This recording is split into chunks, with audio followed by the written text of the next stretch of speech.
Hi there everybody, Mars here, the golf professional at Southwick Park Golf Club. This week, early in the morning, you can hear the greenkeepers working hard behind me.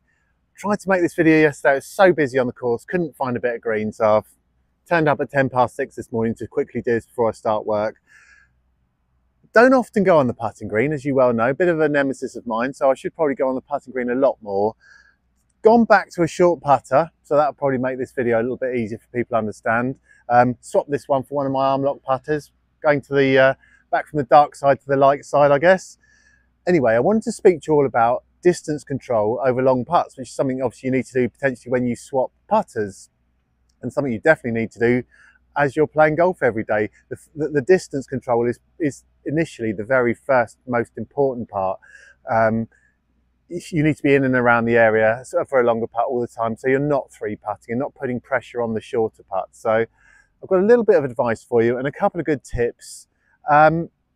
First off, look at distance putting a little bit like chipping. So we're nearly all using a clock face system for chipping. You know, you might think this is an 8 o'clock through till a 4 and you'll start to work those chips out.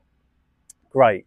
So we can't quite do that with putting, but we can do something very similar in terms of making the swings the same length backwards and forwards. So one of the ways I'm going to do that for you, one of the ways to show you is that you can use a ruler or a piece of wood or 2 tees to get some spaces set out so your putter's going backwards and forwards the same length. So I'm just going to move the camera and show you what I mean.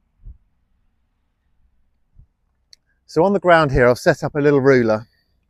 There's numbers here. I could use the other side of my ruler, which I use for measuring golf clubs, but 5 yards and 10 yards, equidistant apart. It'll take you a little bit of practice to work out what that distance is. And I think initially on the putting green, you want to do that with tees. So if your 5 yard putt is from there to there, that will give you a good ish of how far you're hitting your shots. And I've pushed it back to 10 yards, 10 to 10 will give me something a little bit longer. All right, let's do that one more time.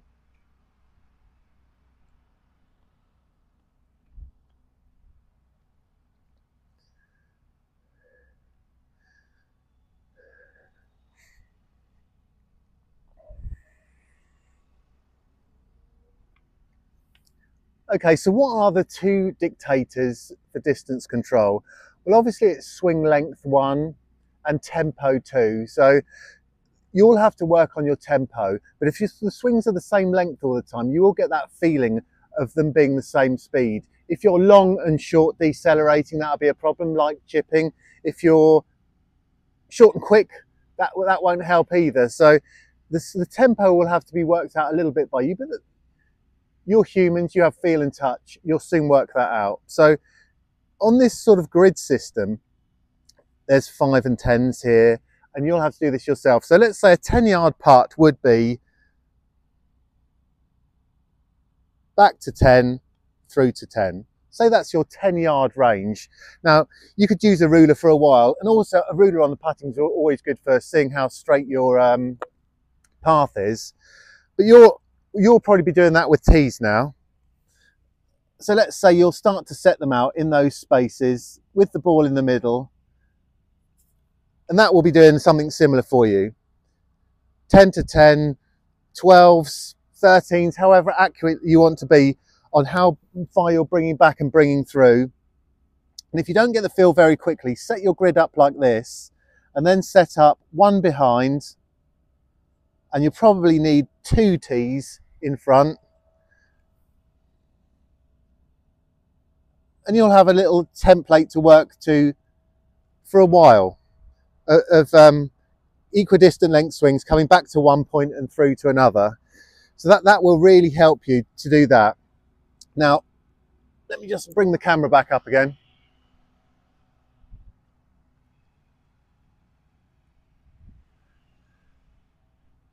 So now you say to yourself, how does that really help me? I've got these measurements, I've got distances, I've got my equidistant swing length.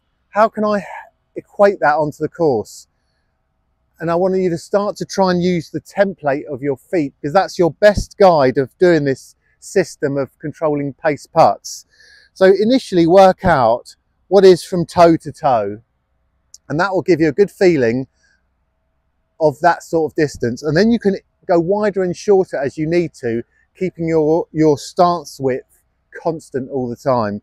And you will, even on these longer putts, work out what that sort of length is in relation to your feet. Okay, so ultimately there's a lot of touch involved in putting. You can control some of those variables with things like this. One of the things that I would encourage you to do, because there is a whole theory around putting of no practice swings, almost no look, go with total feel. Maybe some tour players can make that work, but if it was a little chip, I'd want you to have a few, you know, 2, 3, 4 little feels of how long that would be. So I think you should do that in your practice swing. You've looked at a putt, you've thought it's 30 feet, you've worked out that it's from that point to that point. You've done that half a dozen times, then I would step in and do it. So I hope that helps you. Guys are working hard out here. The course is beautiful. July conditions, we've had that little bit of rain. It's superb out there. So get out and enjoy it, and especially get out and enjoy our greens, because they are absolutely superb, aren't they? The practice green, the putting green, all of them beautiful. And I'm just going to roll one in the finish.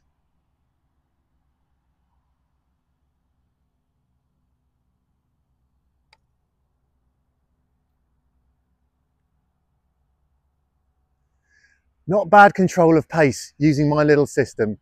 See you all next week.